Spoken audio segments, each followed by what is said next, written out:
सुप्रभात बच्चों, मैं आज वकलाल संस्कृत उपशास्त्री महाविद्यालय बंधु छपरा भोजपुर से आप सबों को ऑनलाइन क्लास के माध्यम से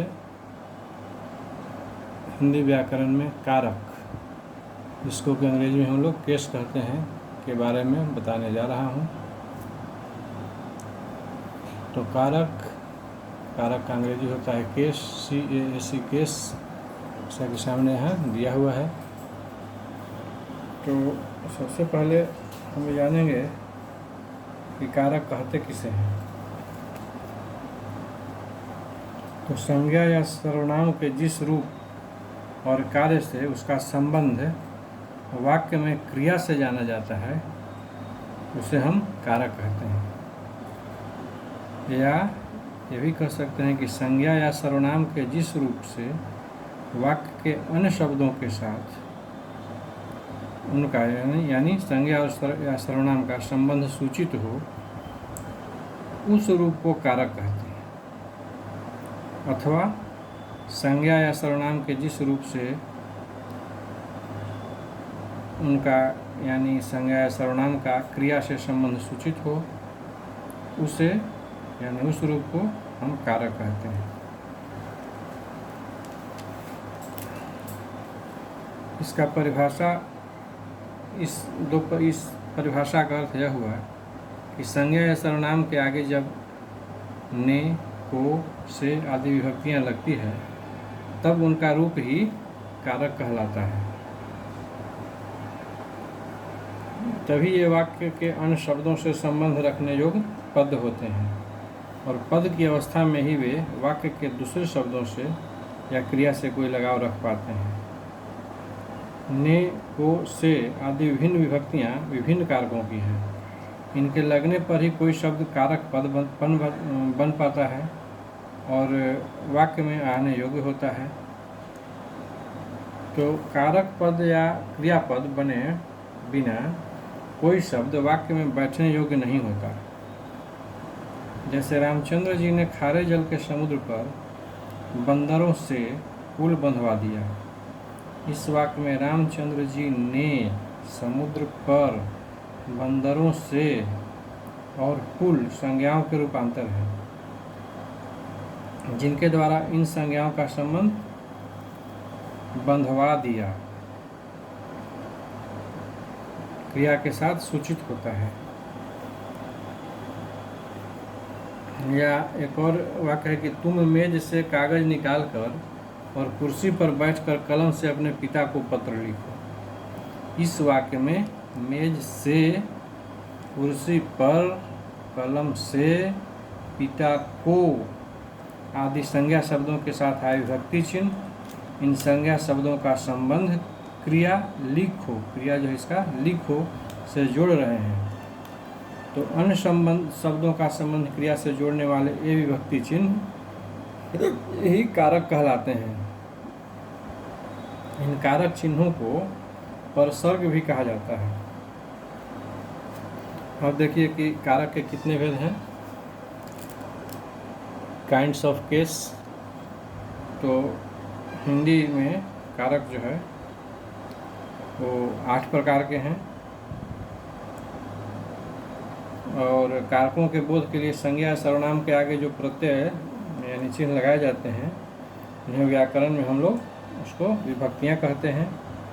कुछ लोग इसे परसर्ग भी कहते हैं। विभक्ति से बने शब्द रूप को विभक्त्यंत शब्द या पद कहते हैं। अब हिंदी कारक के जो हैं विभक्तियों के चिन्ह कुछ हैं जो यहाँ पर आप सबों को दिया हुआ है। इसके 8 भेद हैं। पहला जो है कर्ता। कर्ता को हम लोग अंग्रेजी में नॉमिनेटिव भी कहते हैं। कर्ता यानी होता है क्या, क्रिया को करने वाला, तो हम लोग कर्ता कहते हैं। इसको अंग्रेजी में नॉमिनेटिव कहते हैं। इसका अथी जो है विभक्तियाँ जो है शून्य है और ने है। इसका पहचान है कौन, किसने। दूसरा है कर्म। कर्म को हम लोग अंग्रेजी में ऑब्जेक्टिव कहते हैं। तो कर्म का मतलब जिस पर क्रिया का फल पड़े, उसे हम कर्म या ऑब्जेक्टिव कहते हैं। इसका विभक्तियाँ क्या है? विभक्तियाँ जिसको हम लोग परसर्ग भी कहते हैं, शून्य और को, जैसा कि यहाँ लिखा हुआ है। अब तीसरा भेद है कारक का, वो है करण। करण यानी क्रिया करने का जो साधन है उसे करण कहते हैं। इसका विभक्ति क्या है? तो से, के द्वारा और द्वारा। इसी प्रकार चौथा जो इसका भेद है वह है संप्रदान। तो जिसके लिए क्रिया की जाए उसे संप्रदान कहते हैं। इसमें इसका विभक्ति चिन्ह है संप्रदान का के लिए, को, के अर्थ या किस निमित्त। इसी प्रकार पांचवा जो है अपादान है। तो जिससे अलगाव हो उसे हम अपादान कहते हैं। इसका विभक्ति चिन्ह जो है वो है से। और अगला है संबंध। अगला भेद है कारक का संबंध, छठा। तो वाक्य में अन्य पदों से संबंध दर्शाने वाला जो होता है वो संबंध का चिन्ह होता है। इसका परसर्ग है क्या? का, के, की, रा, रे, री, ना, ने, नी। और संबंध को हम लोग अंग्रेजी में जेनेटिव कहते हैं। करण को हम लोग कर्ता को नॉमिनेटिव, कर्म को ऑब्जेक्टिव, करण को इंस्ट्रूमेंटल, संप्रदान को डेटिव, अपादान को एब्लेटिव, संबंध को हम लोग जेनिटिव कहते हैं। और सातवां है अधिकरण। अधिकरण को हम लोग अंग्रेजी में लोकेटिव कहते हैं। तो लोकेटिव संबंध का है, मतलब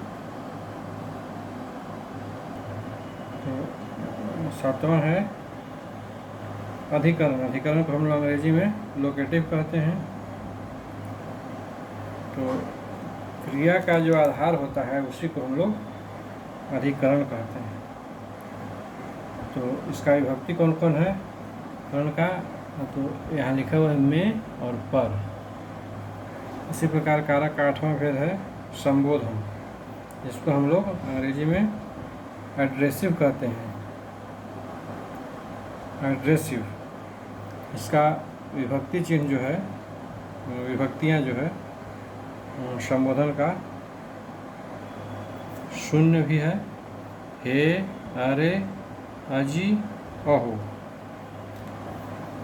ये सब इसके विभक्तियाँ हैं। तो कारक के 8 भेद होते हैं। देखिए जैसे जहाँ सामने है कर्ता, कर्म, करण, संप्रदान, अपादान, संबंध, अधिकरण, संबोधन, ये सब इसका विभक्ति चिन्ह है। सबका अंग्रेजी नाम भी बताया आपको। कर्ता का हम लोग अंग्रेजी में नॉमिनेटिव करते हैं, कर्म को ऑब्जेक्टिव करते हैं, करण जो है इंस्ट्रूमेंटल है, संप्रदान डायटिव है, अपादान एब्लेटिव है, संबंध जेनेटिव है, अधिकरण लोकेटिव है, संबोधन एड्रेसिव है। तो कुछ लोग जो है ये विभक्ति हुआ, विभक्ति के स्थान पर परसर्ग लिखते हैं। लगता है उपसर्ग के अनुकरण पर परसर्ग गढ़ लिया गया है, क्योंकि उपसर्ग का पूर्व प्रयोग होता है और विभक्ति का पर प्रयोग। यदि उपसर्ग का नाम पूर्व सर्ग होता तो विभक्ति का नाम भी भ्रांति से परसर्ग कोई रख सकता था, लेकिन विभक्ति शब्द हमें परंपरा से प्राप्त है, सुप्रसिद्ध है। उसकी जगह परसर्ग हम लोगों को लिखने से कोई विशेष लाभ नहीं होने वाला है। इस चलते हम लोग विभक्तियाँ ही लिखेंगे। अब विभक्तियों के कुछ प्रायोगिक विशेषता जो है उसके बारे में हम लोग देखेंगे। तो प्रयोग के दृष्टि से हिंदी कारक में जो विभक्तियाँ हैं उसका कुछ न कुछ अपनी विशेषता है। इसका इन विभक्तियों को हम जब व्यवहार करेंगे तो व्यवहार करते समय कुछ बातों पर हम लोगों को ध्यान रखना होगा। क्या? तो सामान्यतः विभक्तियाँ जो है स्वतंत्र हैं, इनका अस्तित्व भी स्वतंत्र है। चूँकि इनका काम है शब्दों का संबंध दिखाना है, इसलिए इनका अर्थ कुछ नहीं होता। जैसे ने, से आदि से विभक्ति का कोई अर्थ नहीं है। अच्छा, इसी प्रकार है अगला का कि हिंदी की विभक्तियाँ विशेष रूप से सर्वनामों के साथ प्रयुक्त होने पर प्रायः विकार उत्पन्न कर उनसे मिल जाती है। जैसे मेरा, हमारा, उसे, उन्हें। इसी प्रकार एक और बात को ध्यान में रखना है कि विभक्तियाँ प्रायः संज्ञाओं या सर्वनामों के साथ आती है। जैसे मोहन की दुकान से यह चीज़ आई है। आगे हम लोग फिर पढ़ेंगे। और विभक्तियाँ का प्रयोग कैसे करेंगे, हम लोग कहाँ करेंगे, सो देखिए। तो हिंदी व्याकरण में विभक्तियों का प्रयोग का जो विधि है वो एक तरह से निश्चित है। इसमें दो तरह की विभक्तियाँ हैं, विशिष्ट और संश्लिष्ट। तो संज्ञाओं के साथ आने वाली विभक्तियाँ जो है वह विश्लिष्ट होता है, अर्थात अलग रहती है। जैसे राम ने अलग है, वृक्ष पर, लड़कों को, लड़कियों के लिए। तो सर्वनामों के साथ जो विभक्तियाँ संश्लिष्ट होती है वह मिली होती है। सर्वनामों के साथ जो विभक्तियाँ हैं वह संश्लिष्ट या मिली होती है। जैसे उसका में का मिला हुआ है, किस पर मिला हुआ है पर, तुमको में तो मिला हुआ है तुम्हें, तेरा रा, तुम्हारा उन्हें। तो यहाँ हम लोग को यह ध्यान रखना है कि तुम्हें इन्हें में को और तेरा तुम्हारा में का विभक्ति चिन्ह संश्लिष्ट है। अतः के लिए जैसे दो शब्दों की विभक्ति में पहला स्थान संश्लिष्ट होगा और दूसरा जो है वह विश्लिष्ट होगा। जैसे तू प्लस रे, तू प्लस रे लिए बराबर तेरे लिए, तुम प्लस रे लिए बराबर तुम्हारे लिए। तो यहाँ पर प्रत्येक कारक और उसकी विभक्ति का जो प्रयोग है वो हम लोग उसका परिचय सहित, उसके उदाहरण सहित आप लोग को अब अगले क्लास में पढ़ाएंगे। कर्ता से शुरू करेंगे। आज के क्लास में अब इतना ही। तब तक के लिए आप सभी बच्चों को शुभ दिन।